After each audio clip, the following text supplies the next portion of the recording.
need to make sure that stuff eating through my mouth is not within the frame. I don't know. Same.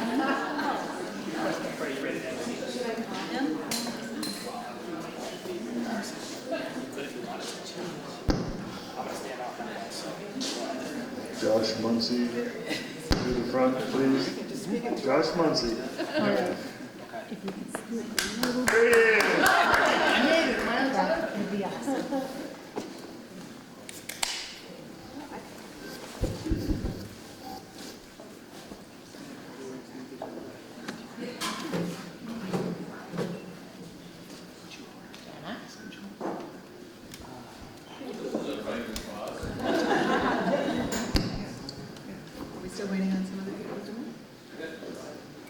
Okay, well, welcome everyone. Thank you. So as you know, this is the first night of Boston Design Week. We are happy to be kicking it off. Though I think there might be, we were talking earlier, there might be something else that happened already, but we're the evening event, I think, of note, so good choice, everyone. Thank you to, first I'll introduce myself. I don't know all of you. My name is Jenna Talbott. I'm the editor-in-chief at New England Home Magazine. We're co-sponsoring this event tonight. Thank you for coming. It's nice to see you all. It's nice to see everyone out. Thank you to Cradock Builders and the Muncey Group for hosting us tonight. Our panelists, obviously, we'll introduce in a second here. AV is provided by Simple Home. And then, of course, Turtle Swamp Brewery. We're happy to be here. So, this is kind of a love note to Jamaica Plain, to JP. All of us on the panel here have a deep love and connection to Jamaica Plain and the homes here. We've all either are living here now or have lived here before. For myself, this was my first Boston address over 20 years ago.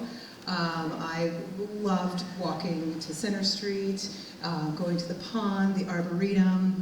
I actually tried to walk home from my office, which was in the Fenway at one time, and that was not, I never did that again. It's a long walk, it was not a good walk. It turns out JP's great for walking, maybe not walking too. I don't know if anyone walked here tonight from other parts of the city. I would recommend it. I would like to share with you who our panelists are, and they can talk to you about their JP connection as well. So we have JB Clancy, who's a partner and architect at ART Architects. We have Josh Muncey of the Muncey Group, a real estate group here in JP. Kevin Cradock of Cradock Builders, based out of Hyde Park. And then Sashya Thind Interiors out of Wellesley.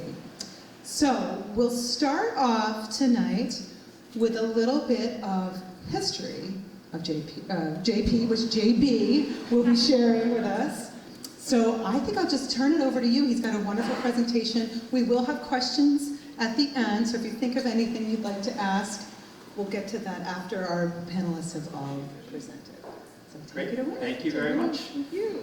Thank you everyone for coming on this kind of cloudy, rainy night. But it's nice warm in here, and the beer is plentiful.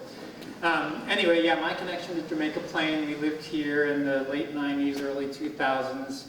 My claim to fame is my son was part of the Bumblebees, which was the second JP Moms group that existed, if anyone is familiar with the JP Moms groups. Anyway, but we love Jamaica Plain, and as an architect, I just loved walking around the neighborhoods, the Emerald Necklace, looking at the architecture, and kind of, participating in the fabric that is Jamaica Plain. So we thought, before we talked about the wonderful work that our panelists, Josh, Kevin, and Sashya, are going to show, to give you a little context about Jamaica Plain. How did it become the place that we know? Where did these buildings come from?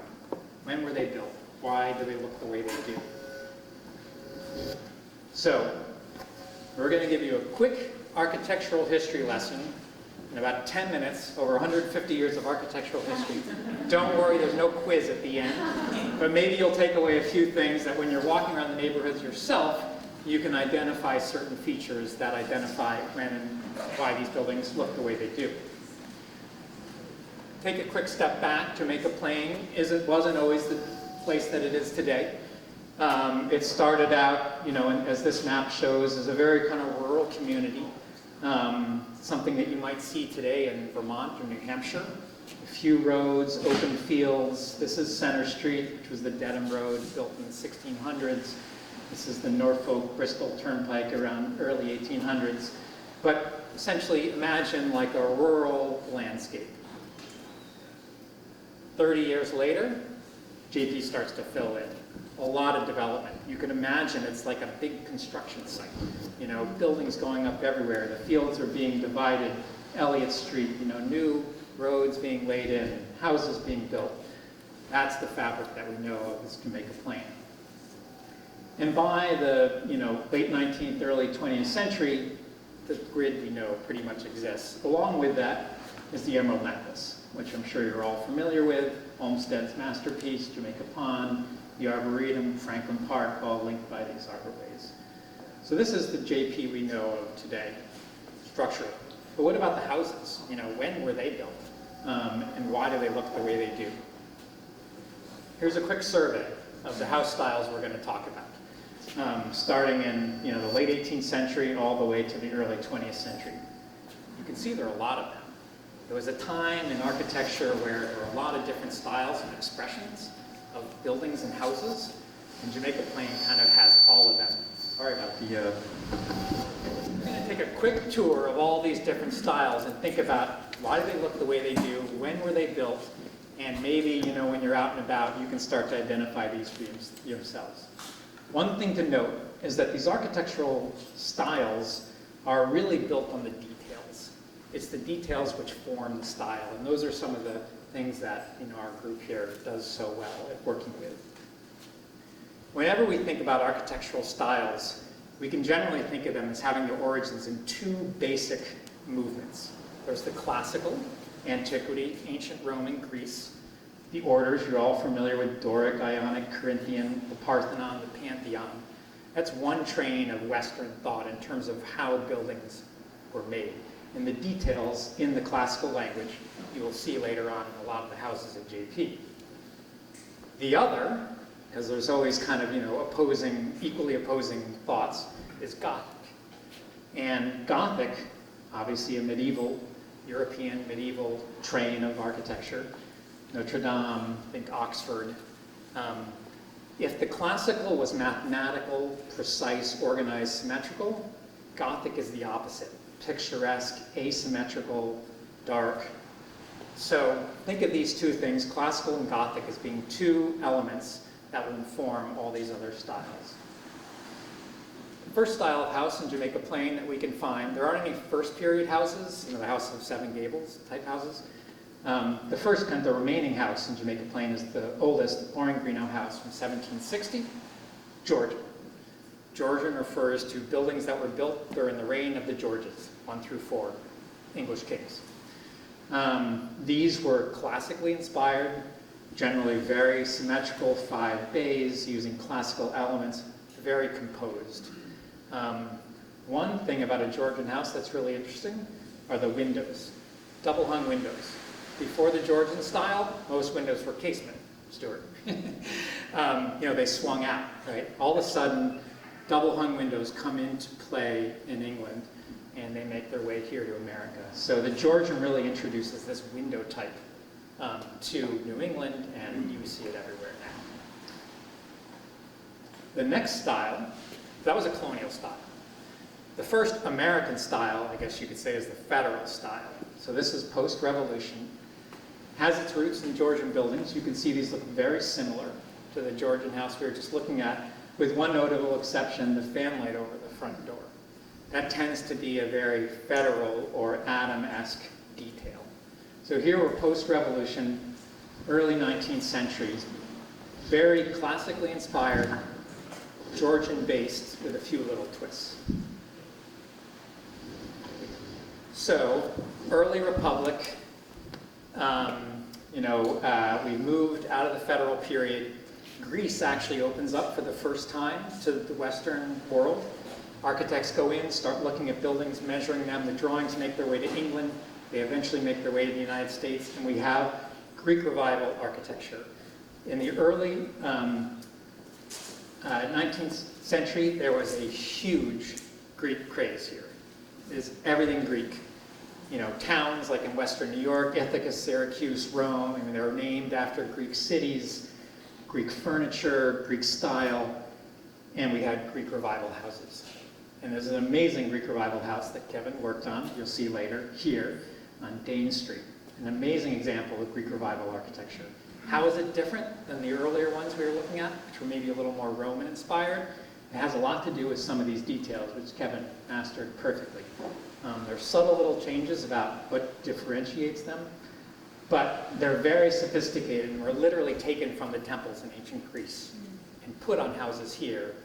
What's incredible about this style is you can find this style on a house, or a large public building, or a very simple farmhouse in Vermont. It kind of transcended all scales. It was almost known as a national style.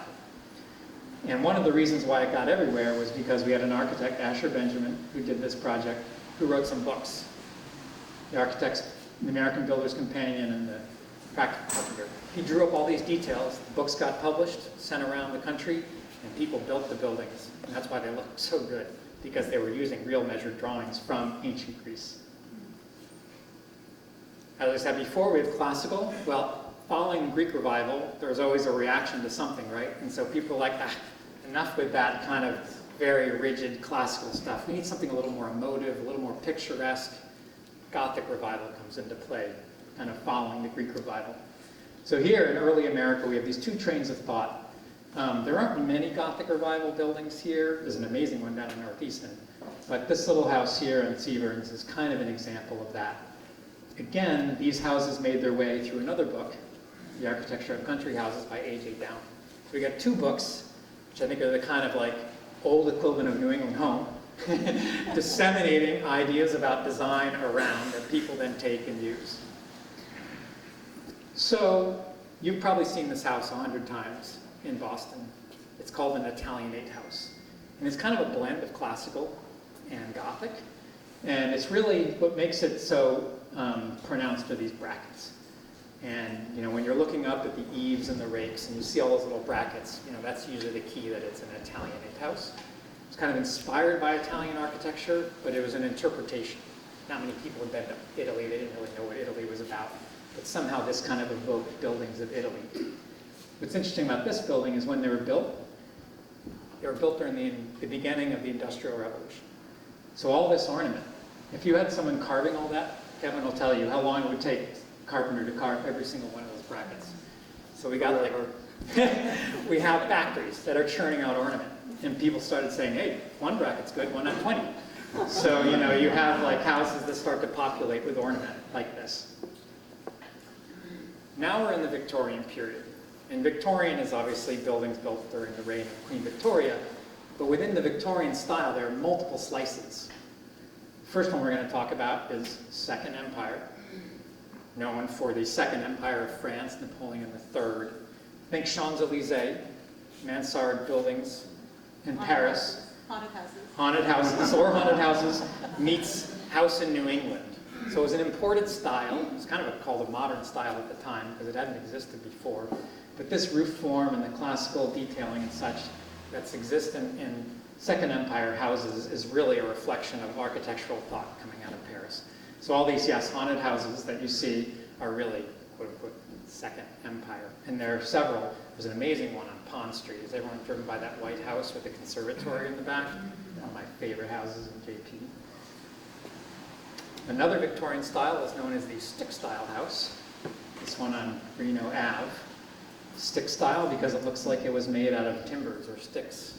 This is in that Gothic tradition, that picturesque way of thinking about buildings. This is trim, it's not structural, but somehow they're using it to evoke the kind of structure that you might have seen in Gothic cathedrals and things like that. A lot of times they had multiple colors of paint on them, but it's called stick style because of the kind of exterior articulation. Another Victorian style, Queen Anne. This is a style built on multiple textures, different shingle patterns, different roof forms, very picturesque, right? So we're clearly in this kind of Gothic vein here, looking at things that aren't these kind of precise 5-bay lined up. This is a house also on Greeno by a famous Boston architect, William Ralph Emerson. Lived in Milton, but did several buildings in Jamaica Plain. And he's really one of the favorites of people who like this style architecture. Shingle style, another Victorian style. This is a very American style. There are houses in Newport on the seacoast that are built in this style. One note about shingle style is just because a building has shingles doesn't mean it's shingle style. It's kind of a blend of shingle and colonial revival, which we're going to talk about now. Colonial revival is exactly what the name says, a revival of colonial styles, so pre-revolution. So this building kind of reminds us of maybe the federal style house we looked at. So it's pulling those classical details in, pulling the roof forms in that we saw. Again, another publication was disseminating this kind of flavor. And a lot of buildings in Jamaica Plain are what you would call colonial revival. You can tell it's not a colonial house because the windows are paired. A colonial house would have never paired the windows. But, you know, if you weren't looking at that, you'd be hard-pressed to say, is that Georgian, is that federal, or is that colonial revival? Another colonial revival house is the other colonial tradition in America, which is the Dutch tradition. So hence the Dutch colonial. I mean, you'll hear people talk about them, this gambrel roof form. So two kind of colonial traditions finding their way in revival styles in the early 20th century. Generally shingle. Neoclassical, people are probably familiar with this house on Pond Street. So this is a grand house, and this is not just your little old Georgian house anymore. This is a very palatial, classical building. And there was a fair in Chicago. Everyone read The Devil in the White City? Yeah. Right, the Chicago Columbian Exposition, which caused this huge classical craze in America. And that house in 1899 follows that fair. So post-fair, people got really interested in classical architecture. So there's a two-story, ionic, portico, a lot of very, very classical detailing throughout the Palladian windows up here. Just all-out classicism. Tudor, we talked about the classical and Gothic kind of balance. So while these classical buildings are being built, we also had Tudor houses being built. Everyone's familiar with these: brick, steep roofs, half timber, etc. Italianate, another style you'll see in here. Not so much a revival style, but this is like, hey, I was in Europe, in Italy, I love this house. Can we just build one here and make a Plain? This is not an interpretation, this is literally taking an Italian house and sticking it here. And that was kind of the idea of these Italian Renaissance buildings. They weren't interpretations, because people could actually go to Europe now. Right? The Italianate, no one went. And now we got early 20th century, people can go. The triple decker. I'd be hard-pressed to not talk about Jamaica Plain architecture without mentioning this. And within the triple decker, a unique building form, we won't talk about why they exist, they do, but you can see a bit of Italianate, a bit of colonial revival. So it's kind of like one that kind of took a lot of forms and kind of grafted it onto it. So just quickly in conclusion, we just wanted to set the context for what these buildings are that we're looking at, where they came from, who built them, mainly not architects, but it's really the details that define the styles and allow you to kind of read what they are. And realize buildings are always changing, evolving. We're in the 21st century now. They're not static elements. And these houses have grown over time, new owners, new things. And that's kind of what makes them exciting, is that they have that life. And they have new life beyond their original. So with that, let's talk about the new life of Jamaica Plain. I do have to say one thing. JB, you took most of these photos yourself one Correct. Beautiful spring day recently? Recently, yeah. So all of these homes, or most of them, are here in JB. Many of you probably recognize them. Yeah, Nice I had them in my mind where they all were. I just had to go and walk I love by it. and see I love it. I'd love to walk around sometime with you. You're like the house detective. But yes, thank you. And so Josh, Yeah, tell us what is so great about JP right this second. a lot. I just learned about so many homes that I drive by every single day. Yeah. That was amazing. I'm Josh Muncey. I'm a 13-year resident of Jamaica Plain. I live here with my wife and 2 daughters and been here for about 13 years.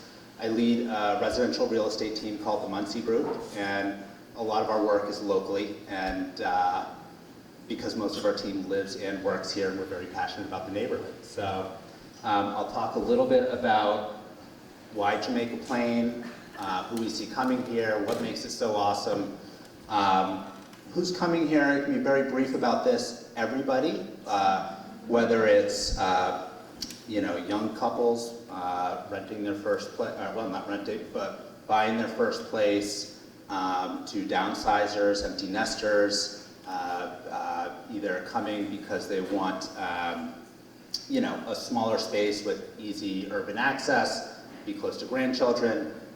We've had clients that grew up in the neighborhood and were so excited to buy their first place and continue their lives here.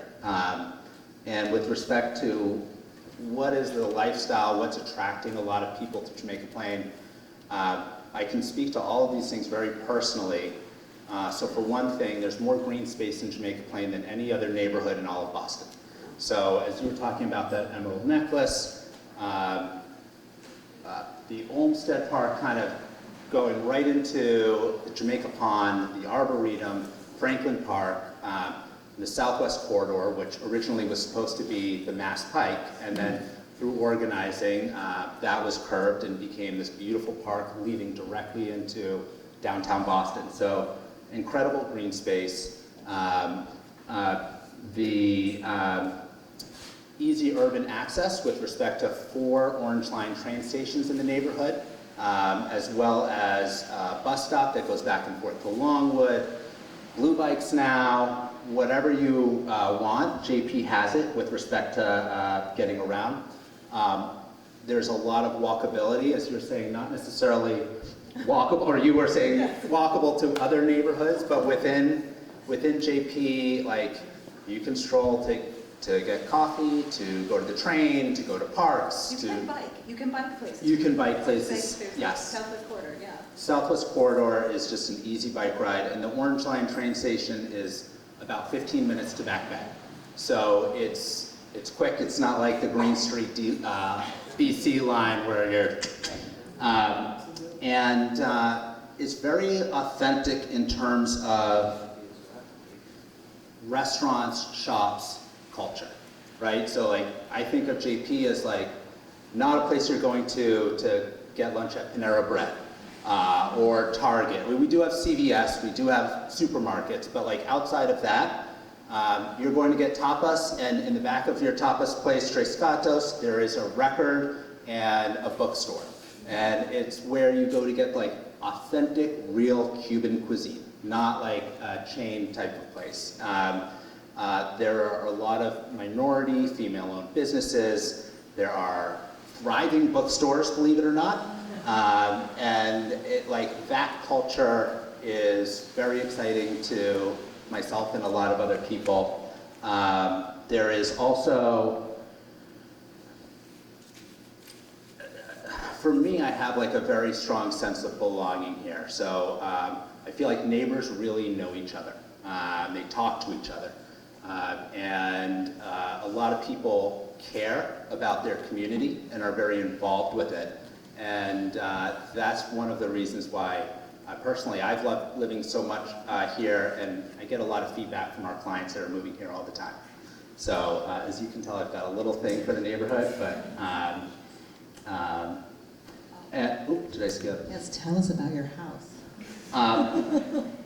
Not as pretty as the one that JP was going on. You told me yesterday or the other day, it's a classical? Colonial revival. Colonial revival, okay. As you can see by the chain link fence.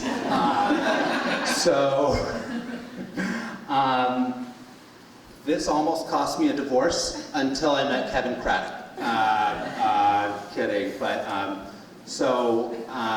we're talking a little bit about renaissance of some of these historical homes. And my wife and I had lived here for about 6 years, a little bit closer to Center Street, and came upon an opportunity. They were actually kind of in the process of selling it to a developer who might have knocked it down and built a couple of units where it was. And fortunately, we were able to get in there. And it's another story for another day, but we had to slip an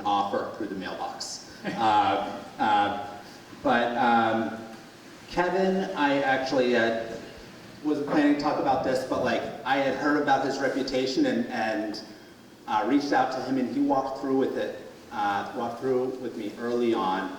And one of the things that I appreciated about Kevin is that like when he walked through the property, he wasn't like, oh, we're going to change this, we're going to change that, we're going to blah, blah, blah.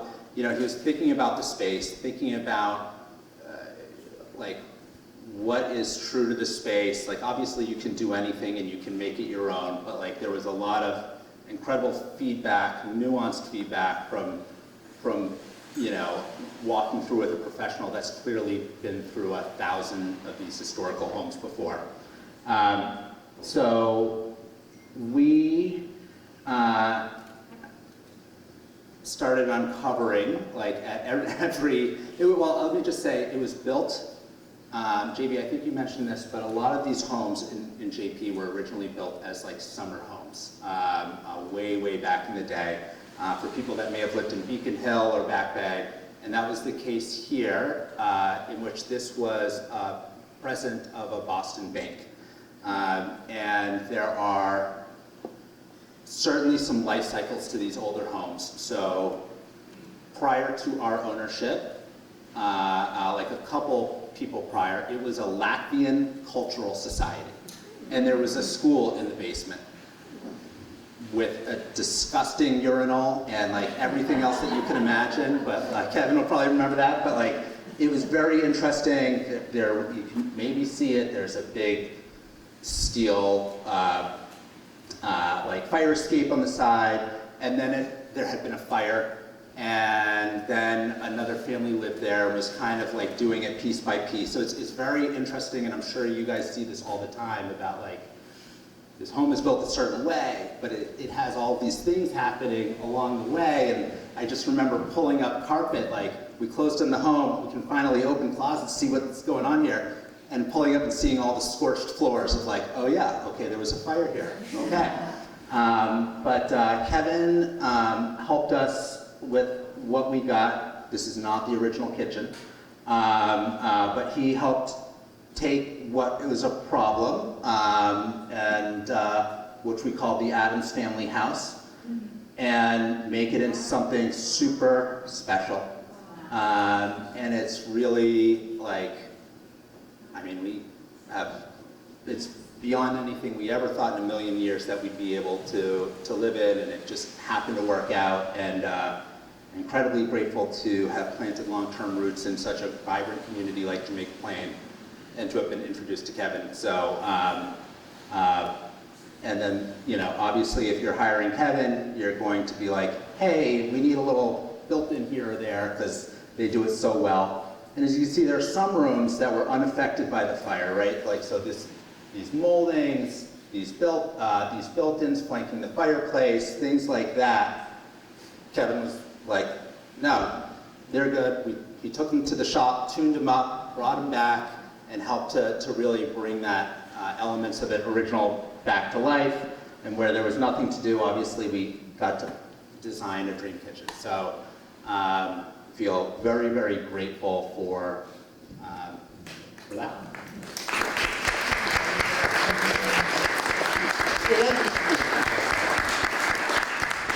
I think that renovation definitely shows a great love of the details and preservation, and I know Kevin has a lot more to say about that. Now we've got some great examples. So, thank you. And I just wanted to mention, because I didn't mention it before, the panel was picked specifically so we could talk through the different elements that it takes to restore and preserve these homes. We have an architect, we have a builder, and we have an interior designer, and that's the team that can make the homes really sing again. So. Well, thank you. Thanks, Josh, for saying all those nice things. Whatever. I'm Kevin. I fix up houses. You know, these guys are saying all this awesome stuff about JP, which I definitely agree with. I'm just so lucky. I mean, I grew up here, you know what I mean? My grandparents came to JP in the 20s. I've been here forever. Looking at this architecture, living in this community. I just love it. It's made me who I am today, honestly. So yeah, I love Note to JP. Hell yeah. So I thought I'd just show a few of our projects that we've done in the area. I just want to say, like, what we went through with Josh is very common. We run into a lot of problems in homes. It's a big commitment to renovate an old house. But they deserve the attention that we all get together as a group. You know, starting with Josh, architecture, interior design, we all work together, we collaborate to really take something that was at one point very special and kind of bring it back to life. So that's my mission in life and my mission in JP. I'll be here forever. It's been 30 years I've been renovating houses in JP. I'll do it forever. So, Until they're done. Until they're all done. And then I'll go back to the one I started, which was a triple decker on Forest Hill Street. You know, so I'll get back to my roots too. So, so yeah, I'll just show you a few of our projects. So this one, this is on Elliott Street. We've got these names for all our projects. So this one we call the Gambrel because it's a Gambrel. We're starting with the, sorry, is that okay? It's part of the brewery. Okay, cool. They're making the beer. Yeah, we need beer. So yeah, here's the completed product.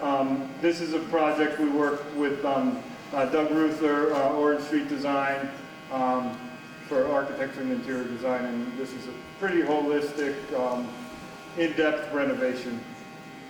So this is what we came to when we started the project. A lot of the homes that we start with, they're kind of wrapped up in vinyl siding, so we don't even really know what we get into or what we're getting into. And estimating this work, like trying to figure out how much it costs in advance. I mean, Josh could probably say it's difficult, and there's a lot of conversations along the way because we don't have any idea, honestly. To me, it's an educated guess. So we unwrap it, you know, and this is what we end up with. And, you know, just because something's wrapped in vinyl, I don't assume that I'm going to rip all the siding off. So this project, I think we kept at least 50% of the siding, tuned it up. I'm a preservationist at heart, but my primary focus is quality. So at the end of the day, we have to decide whether how long something that's old and beat up is going to last. You know, we can fix it up, make it look good, but when we come back 10 years later, we want it still to hold paint, we want it still to be in good shape. So that's kind of the decision-making process we go through there. But so yeah, we kept a lot of siding. Here we are pulling it off. Structural issues. So here we are. This is a structural issue. This is the kitchen. So the kitchen floors are rotted. Take the walls out. It looks really crazy, but we do this all the time. Like we jack up houses, we do all kinds of crazy stuff. We leave everything there that we can keep, and then we fill it in with new engineered stuff, and this is what we end up with. So, you know, just a little effect there, you know. So the finished product, super critical in a kitchen, right? We want everything flat, square, plumb, level. It makes our jobs easier, and it makes it look better. That kind of like takes it from 99 to 100. So in this house, we had there was an old sunroom on the back. We tore that off. It really wasn't salvageable. Built a new sunroom with a gym below, which I don't have any pictures here of that, but with the 10-foot ceilings, which was great because we were able to put a new foundation in. We do a lot of home gyms, all kinds of stuff like that. You can see some of my team are here, but we love making moldings and making crazy stuff and seeing something and recreating it. So, you know, back to where, if I can go back. Oops. So here you see all this stuff here. That's old existing. That's brand new. You can see it going on. But the idea is like trying to make a new and improved version of what was already there. We're not trying to me, I'm trying to adapt to the environment I stepped into. I'm not trying to make a statement. There's no ego involved. It's like, hey, let's just make something that, like, let's give this the attention that it deserves. Here's a side view, so you can see back side view. There's that sunroom. This project, which if anybody knows Elliott Street, the yards are very deep. This is an amazing landscape project too. We touch every part of the house, inside out. We like to really be involved in landscaping too. So this one is one of the ones that JB had. This is at Asher Benjamin House. We worked with Helios Design Group and D Elms for interiors here, interior design. This was a pretty intense project. I think it's the second oldest house in JP. The first one being Lauren Greeno. We did work on that one, so we worked on a few of the oldest houses in JP. We gave this one a serious once over, and you know, kind of, it was actually, this one didn't change hands too often. I think the woman died in the house at the age of 100, and she was born in this house. So it was an untouched, unmaintained house. It was overgrown. You couldn't even see the house, if anybody knows. It's a pretty well-known house, but you couldn't even see it. Basically, renovating this house, you know, changed the landscape of that whole block. So this is what we came to when we started the project. It doesn't look that much different, and that's the point of how I do my work. You can see, okay, this might look a little bit bigger, but it's kind of hard to really tell what we did. But what we did was, we did a bunch, you know, we built a garage and an in-law apartment in the back, and did a bunch of renovation on the first and second floor. But the third floor, we just took the whole roof off, reconfigured it, and that's another kind of one of the crazy things we do. So there we go. We just said, okay, well, let's take this roof off. That way we can really optimize the space. There was some other stuff going on. It just, a lot of this stuff wasn't salvageable. So we scraped the roof off. We've done that Kevin said that's one of his favorite things to do. I love it, yeah. We've done it on several jobs. There's nothing like standing in the second floor of a house with walls around you and looking up and seeing the blue sky. It's amazing. It's surreal. So anyway, here we are putting it back together. There was a lot of engineering required. You can see this is all engineered material with those joists running out to this portico. And here's a couple progress photos of us kind of putting it back together. So one of the main reasons we did that, so there's a nice elliptical stair, which you'll see, I have another before and after toward the end of here, where we can show the staircase. But if you can see this cupola, it's off center, and this area is much smaller. If I go back, you can see this is all enlarged, and the cupola used to be here.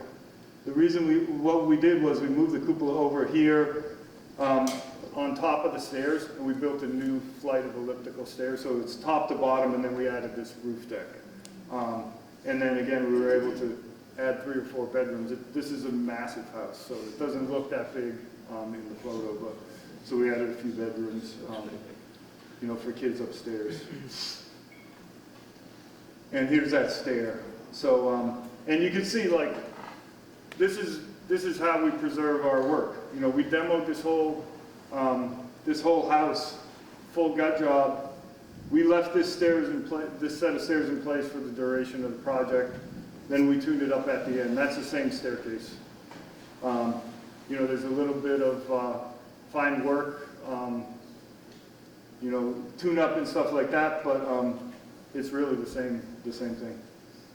And then here's a couple shots from inside this this cupola, the hand railing showing the elliptical stair going down, and this handrail, I work with my man Nate McBride. This is my last woodworking project with these hands. So I think this was about 12 years ago or so. Okay, so that was the, you know, what we call the classic. Here's the black and white. We finished this a few years ago. This was in New England Home, I think 2 years ago maybe. And this is actually it's right next door to the Classic. So this is 1 Dane, the other one's 11 Dane. And it couldn't be any different. It's a very small house. Space planning was key, and there was a huge exterior transformation here. And I work with Katie Rosenfeld on interior design and Damiana design for the architectural planning. And we do a lot of work with Katie. We have a few projects going with her now. So here's what we came to. This photo doesn't do justice to how ugly the brick on the side. It had texture and color. It was like the ugliest brick I've ever seen. And when they said, "Can we paint this house? Are there problems painting brick?" I was like, "Hell yeah, we're going to paint this house, no question." So this is what we came to. Some of the inside, talking a little bit about space planning and interior work. This is that kind of. I mean, I don't know if it's technically a colonial, JB, but I call this that old brick colonial house with the funky side room, sunroom. Angie, my wife's here. We lived in one, and in this room, it's like, I want to say it's like 5 feet wide. You can't do anything with it. People turn it into an office.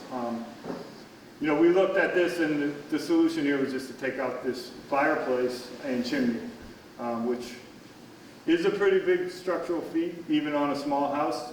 Chimneys are a big part of the structure of a house. So just showing, you know, progress, taking that chimney apart. You can see it also involves exterior trim and stuff like that. And this is what became of that space. And then just to do a quick back and forth. So, you know, you see the chimney, you see the front door, and there we are. There's the front door. There's looking through where the chimney was. And here's the outside of that space, so there's that's that side room, that bump out, which the chimney kind of was on this side, because you saw in that photo, it went up to the outside of the house, so it took a good part of that room up too. Kitchen, builder grade, you know, junky Home Depot kitchen is what was in there. We make all our cabinets ourselves. One of the things we really love to do is we make as much as we can right here in Boston for the projects that we do. So progress shot of the kitchen, and this is what we ended up with. And you can see why we call it the black and white, right? It's black and white. And it's awesome, it's crisp and it's clean. This is a great group effort, this project. I love tearing off roofs. I love building stairs. I really love making front doors. It's like, to me, like you touch, it's a preview of the quality of the work inside the house. So the team, you know, so we've got this this Dutch door, which when the idea of the Dutch door came up, I mean, part of my job is to kind of like run people through practically how things work out. You know, oh, you want to do that? That's fine, but this, that, and the other thing, these are factors. I can be a buzzkill. I was kind of like, do you really want a Dutch door? I relented, and this is what we came up with, and shame on me for not wanting it, because it's awesome. Even if you open it once, it's beautiful, you know. But it's a major engineering feat to get a Dutch door that works properly. I don't know if anyone's ever even used a Dutch door that works properly. You usually have to grab one end, slide the other thing, lock it in. So that's what we ended up with there. And again, I can't say enough about the group. I need all these people when I do my work, and we all play an integral role. And interior design is next. So,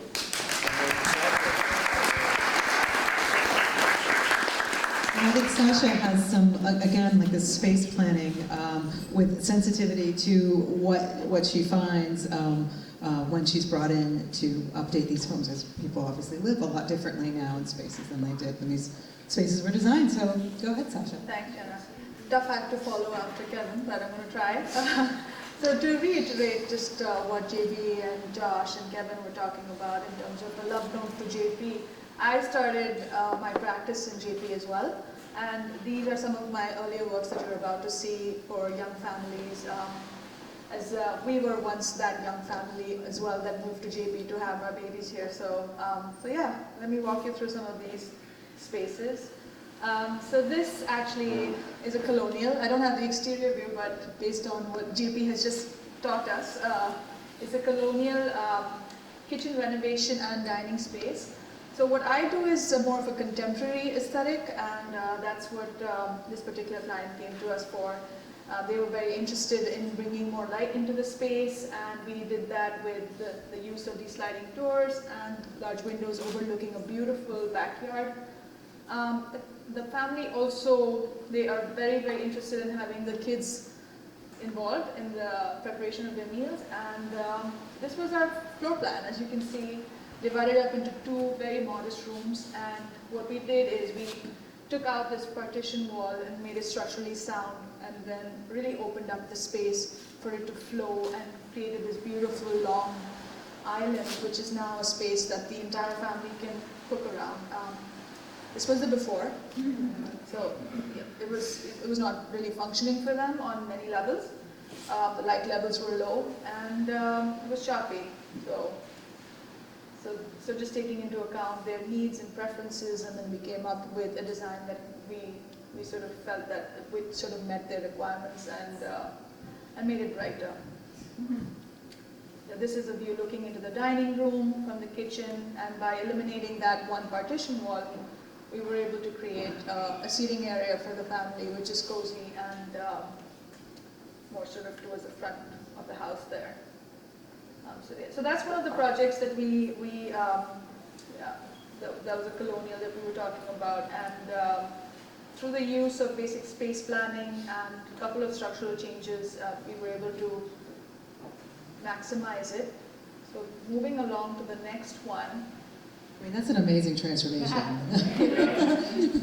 It's beautifully updated. Yeah, so this is a different style of home, a Victorian, and this was actually the rear entry of a large single family, which was then divided into a two-family.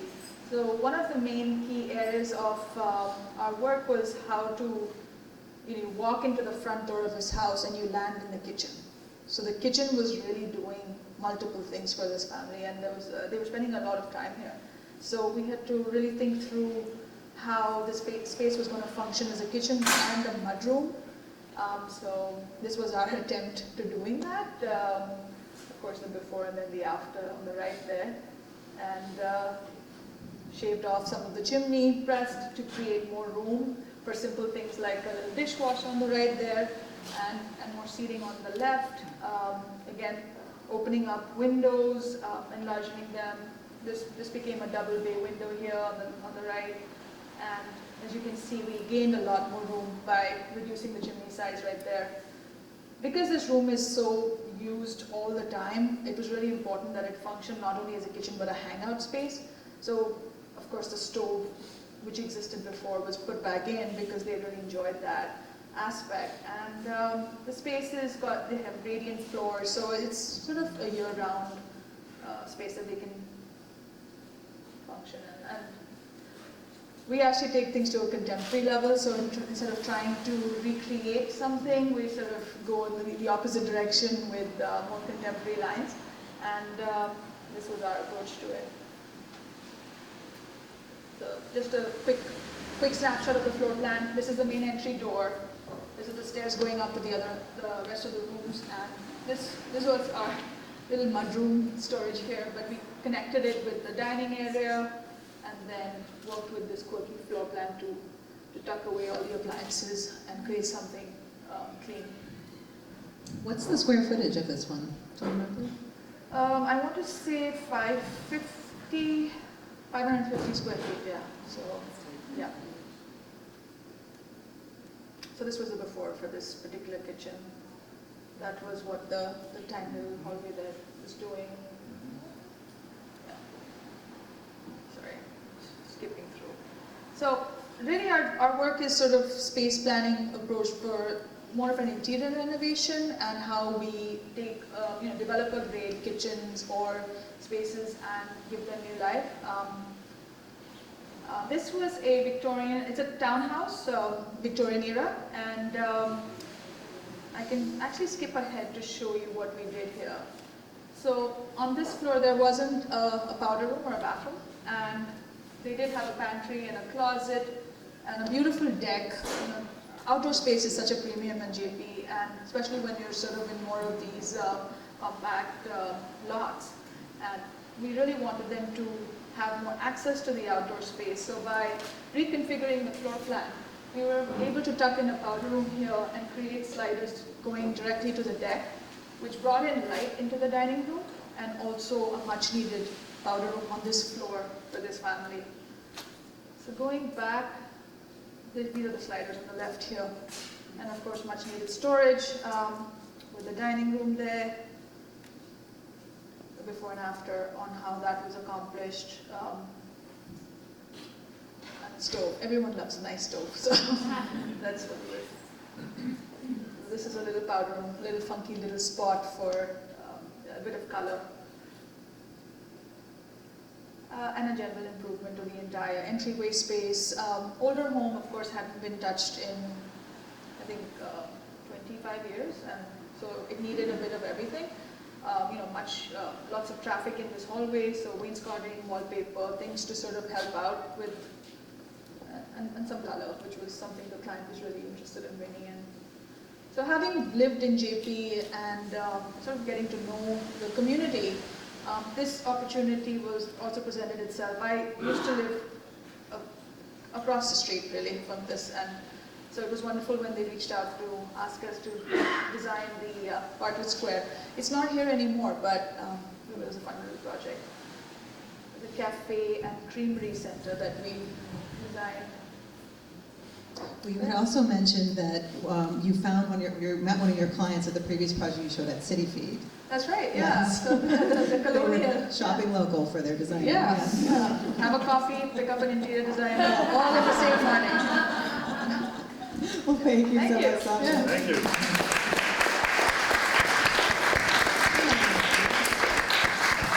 Thank you. We have exactly, I mean, that was exactly 45 minutes. We have plenty of time for questions. We have an expert, or a panel of experts up here. You know, architect, interior designer, builder, realtor. This is a great time to ask any questions you might have about projects. Yes? Do you have questions to ask them? Do I? Well, I asked my questions, yes. So I would love to hear from any of these folks here today. I have a question. Yeah. What do you run into in terms of the insulation and HVAC issues to make the properties, these old properties, more energy efficient? That's got to be a huge challenge. How are you dealing with it? Yeah, I mean, it's tough. We really, I mean, we're into energy. We're a green company. I mean, we focus on energy efficiency. You know, we always put new systems. You know, we're doing the whole house. You know, insulation, we get as much as we can in the space. It can be difficult. It's hard to get like a super insulated house with a lot of these traditional details, but so we focus on air infiltration, which is great for energy, but also is great for comfort. And we, you know, retrofitting, you know, generally we put in a condensing boiler, hydro air, which is an HVAC system that uses a boiler for its engine. And it's tough. We put in a lot of window seats where ductwork's going across joists. We try to avoid using soffits. Sometimes we have to rip the whole roof off to make it work. But yeah, we get it in there. It's hard, and it's one of the things I love because it's such a challenge. You know, it's kind of easy to build a new modern house and put all this you know, cutting edge energy, high performance stuff. But you know, try doing that to a house that's already standing there. So we do whatever we can is the answer. Yeah, I'll just follow up on that because, as Kevin said, we're doing some zero energy houses right now, and a new house, not hard. An old house, very challenging, and a lot of it has to do with maintaining the architectural integrity while you're trying to update these homes. So we've been employing these techniques of these energy audits, going into the house, using infrared photography, blower doors, which depressurize the house, so we can really identify where all those leaks are, and we can be very strategic about how to seal it up, because about 30% of your energy loss can come through air infiltration. So if you address that, you can actually solve a lot of the energy demands for the house. And then we can start to shift the buildings over to all electric buildings, which means they're kind of solar ready, or at least they can be plugged into the grid and they're not relying on fossil fuels. So the technology of the kind of diagnostic, along with blown-in insulation, air sealing, new windows, and then electrifying the buildings is a way to still keep the architectural integrity without having to completely undo everything, but make them a lot more energy efficient. JB, you had mentioned something in one of our earlier conversations about a particular historic style of house, Gothic revival, I believe, that was particularly suitable for the efficiency because of the, I can't remember how you put it, but. Yeah, I mean, it all depends. Sometimes those houses that have brick on the outside are actually harder to address because of the masonry. So I wouldn't say there's one particular style that lends itself to that, but a lot of it comes from, you know, just the team thinking about it in the beginning. Because when you get halfway through the project and you're like, can we like improve the energy efficiency? It's too late. So you want to have that holistic thinking early on in the project with the team so everyone's on the same page. Same page, same team, yeah, critical, right? You know what I mean? We all have to have the same outlook when we're getting together to do a project because a lot of people don't care about this stuff. You know what I mean? How do you get them to care? I work with people who care. That's my first choice, you know, and do this. Most people care about the cost to run their building, and as Kevin said, comfort and health. Yeah. Right. It's a huge component of this. You make the building more comfortable and you'll make it healthier by introducing low VOC materials. You introduce ventilation into the house. All these things are giving gains to the house that are beyond the bottom line of the, the oil bill. As we go in also as interior designers, most of the time we're not dealing with the whole house, we're dealing with little pockets of spaces, and we do change everything we can. We're doing renovations where we're actually making the walls thicker. Our furniture gets designed around that. Sometimes we're embedding ductwork under, like you said, banquettes, venting, that's crucial, and also new windows, that align with the architecture of the existing home. I think that's all integrated into the design and planning. What are some of the craziest things you've found in the walls or the floors or in the houses? Do you ever find crazy stuff? I was just reminded of one from my house, Nathan. They found a grenade and had to call the bomb squad. They did. That was intense, yeah. This is not crazy, but they randomly came up. Apparently this is somewhat common, but there was a giant cistern buried right in front of the house, which I had never even heard of cisterns in these houses, but I guess it's pretty common. What have you seen? We found weapons and stuff, like old guns. That grenade was a big one. Where's the treasure? We find little boxes in walls, little treasure boxes. We always find newspapers and different kind of artifacts like that, but and we find all kinds of crazy. I have a pretty good collection of little salvage hardware and all kinds of crazy stuff, but nothing anybody but me would care about. I'm renovating a 1867 house out in Western Mass right now. We opened up a wall, and it was insulated with license plates from the 1920s and 30s. Oh wow! Yeah, not a lot of R value. Is there a historical commission in JP that oversees these houses? Because what we just looked at are some really beautiful historical homes. Are you allowed to do whatever you want, or you have to wear anything you do that? I don't know if that's me or so it depends where in Jamaica Plain. So for instance, a handful of these homes were located in the neighborhood of Sumner Hill, which is kind of between Center Street and the Green Street train station. Has a lot of beautiful grand homes. They do have a historical society. The Pondside area has a Jamaica Pond Association.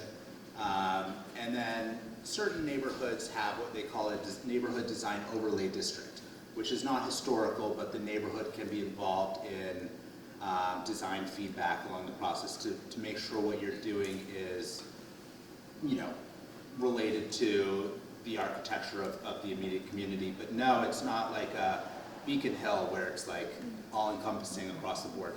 All right. And then second question, one of my JB and Sashya didn't get the memo about the Nikes. I'm a little like 19th century. Yeah, I don't know if I can pull those off, as well as Kevin and Josh. Yes, go ahead. Can you talk a little bit about moving from oil heat to gas? For me, I can talk about that a little bit, yeah. Well, the target should probably be mini splits, ducted mini splits, which JB mentioned, trying to move to electric. I think gas, if you're replacing a system, I think you probably want to think going beyond gas over to mini splits. Yeah, there are certain communities now, like Brookline, you can't use fossil fuels. It's electric is mandated. But the systems have come a long way, even in a climate like New England. I have a question pursuant to that. Can you, if you're putting in mini splits, are you keeping the old either gas or oil-fired boiler with hot water radiators? Or are you using mini splits in this New England climate to keep the whole house? We do it both ways. Sometimes, so in Beacon Hill, we have a couple projects, Beacon Hill and Back Bay, that we're working right now. We're doing mini splits, ducted mini splits in the center of the house, which works great for cooling, but it doesn't create that curtain of comfort that you need on the outside walls for heat. So we're using hydronic, gas-fired hydronic. So we do it both ways. But if we're doing a pure mini split system, which they work down to like 5 degrees, I think they're getting better. We'll generally include an electric backup coil. Okay. Just curious to know, for which role would you recommend that clients hire for first, and how do you express to them the importance of having all three, the builder, the architect, and the designer, as part of the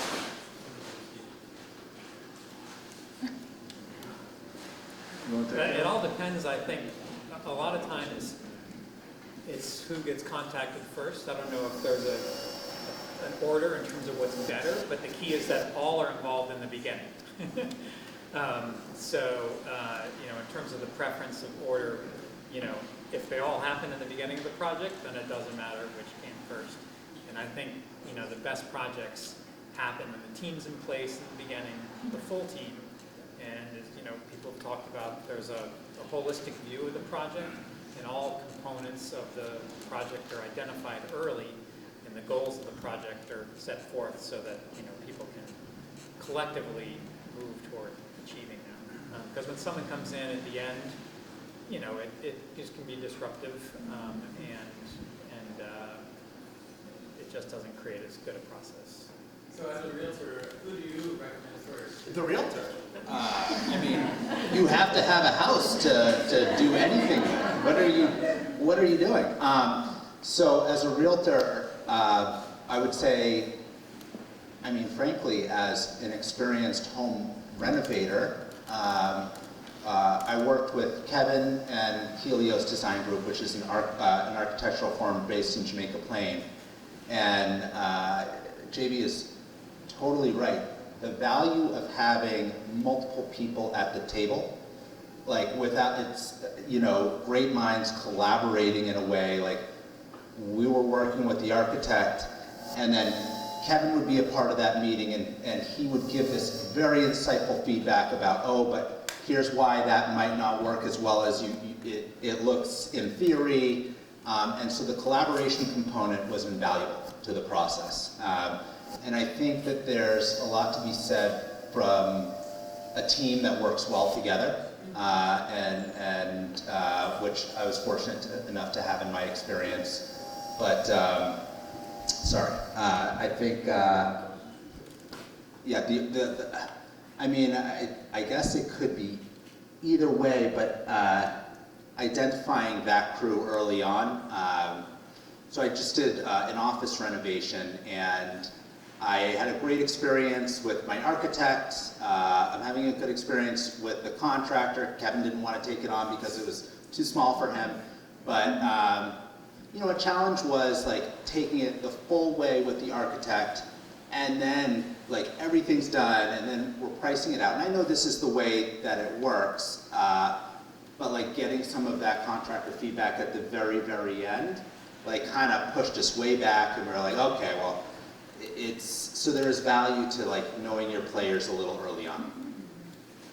Yeah, I mean, the key, I think, is to avoid afterthoughts, right? Because we lose efficiency, it drives the budget up. It actually hurts the project to take stuff apart and put it back together. I'd say the first person you want is a team builder. So find someone who is into a collaborative system, whether it's anybody in this panel, but the first question should be like, are you going to put a team together? Do you know people? Do you all have the same outlook? Is your outlook the same as mine as the consumer? I had a question. I'm just curious, when you take on some of these major historically relevant homes and they're really rotten, like you showed the kitchen floor, is there any funding available to the homeowners to revitalize those homes and bring them back to their grand status? No. Unfortunately, no. The first thing I say to people when we meet and talk about a project is we're really expensive. I talk to them about the reasons why, but it's a labor of love for me and for my clients. They have to really care a lot and be willing to invest a lot, but the payoff's big. There are some commercial projects that can use historic tax credits for some. Anyway, they can use historic tax credits to help finance them, but there are a lot of regulations that have to be followed, and sometimes they're hard to achieve, and therefore the tax credits don't come through. So, but for houses generally, you know, it's you know, the client's interest. I think all the surprises, like you say, you dig out the kitchen floor, and like, oh, you don't have a kitchen floor. Things you might not plan for. Yeah, I mean, from my perspective, we're like, and this is kind of how it went with Josh. I mean, I just use my experience. I can tell a lot of the time that there's something going on there, and I'll do a thorough inspection, walkthrough, and I can tell if we need to replace the floor usually. So a lot of times we know in advance. I think you walked in and you were like, kind of giving it a little hop to the floor. Yeah. And he's like, no, it's not going to fall over. But like there were things that you just knew to look for naturally. Can people bring you in when they're shopping with Josh? Occasionally I do look at certain projects, yeah. Before they Yeah, it depends on what, I mean, and I'm always there for anybody really, if people have questions or I walk through, I like going into houses, I like looking at stuff, so like if Josh has a house that's for sale and he wants me to look through it, or he's got a client, even though it's not going to turn into something for me out of the curiosity, my own learning, and also just putting goodwill out there, trying to help people make the right choices. I know everybody can't afford to work with us, but I really, again, I care about these houses, so I want to make sure that it gets handed off to the right person, if I have anything to say about it. So we've talked about the large variety of different types of houses in JP and how they all are. But what is it about JP, maybe the history of the social structure, the civic history, that has allowed it to be maintained over all of these years and to have survived, I guess, all of this time? I know that there was like a highway that was supposed to pass through that didn't happen, but that didn't go through Cambridge as well, and I feel like JP does Cambridge. Thoughts? I mean, I would say it just feels like I'm like a hometown boy. It feels like a small town to me. It's not super urban. As Josh mentioned, there's not a lot of there's no big box stores. There's very few chains. It's kind of like a little bit of an isolated little town, it feels like, in Boston. It's like the best, I mean, I'm biased, suburban urban mix, right? Like easy downtown accessibility, but right here you have walkability, and there's just, I know you're asking about like historically speaking. I mean, there is like a very rich history of activism. There is a rich history of like gay, lesbian, artistic community here. Yeah, I think that JP certainly has like a very vibrant culture that goes way back. And I think that it would be early on that commitment to the green space too, the emerald necklace, and the way that it's been laid out. And the history of beer. Mm-hmm. Beer. Oh, beer. Yes. That's Yeah, true it's a too. Very much. Yeah, definitely. These triple deckers were housing for, I mean, a lot of you guys know about the Sam Adams Brewery right over there, but there were several more breweries, and all of this triple deck, not all of it, but much of it was historically housing for people that work at these breweries. Well, does anyone have any other questions? Oh, yes, go Yes, ahead. sir. A quick question. The conversion of the firehouse on Center Street into the Performing Arts Center, about what time period was The JP Licks. That was probably 20 years ago, I would say. It was a Brugger's Bagel. Yeah, because that was. Yeah, and then it was Brugger's, and then JP Licks bought it, and then I think they started using that upper space. So, yeah, probably 15 or 20 years ago, yeah. Okay. Good example of adaptive reuse. Yeah, totally. Yeah, that was good. They tried to build a Jack in the Box where the existing fire, well, actually they built the building where that fire station moved up. Now it's next to Real Deal, kind of across from Blanchard's. For a long time when I was a kid, there was a structure, like a partially built building, and they were trying to build a Jack in the Box there. The neighborhood shut it down partway through, and then they tore it down, and the city took it and built the fire station.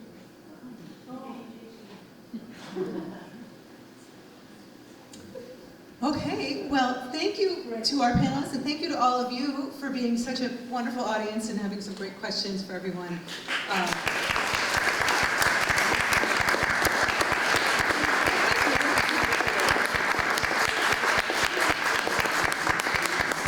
There's still some food and beer, so please hang out and enjoy it. If you'd like to come up and talk to me, please feel free. Great job.